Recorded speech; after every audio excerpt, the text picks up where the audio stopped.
Ever find an Instagram reel that you absolutely need to save, but there's just no download button? It's frustrating, right?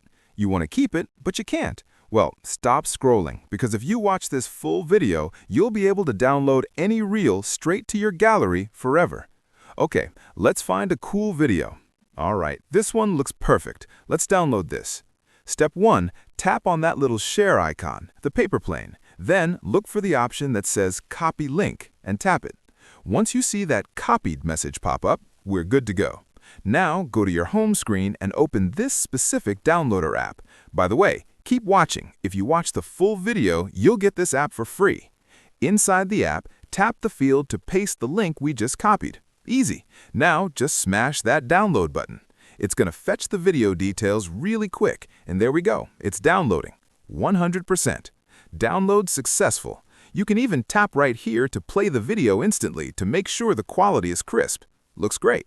But let's double check. I'm going to open my file manager and head over to my videos folder. There's the specific folder, and boom, the file is right there on your device. You can watch it offline anytime you want.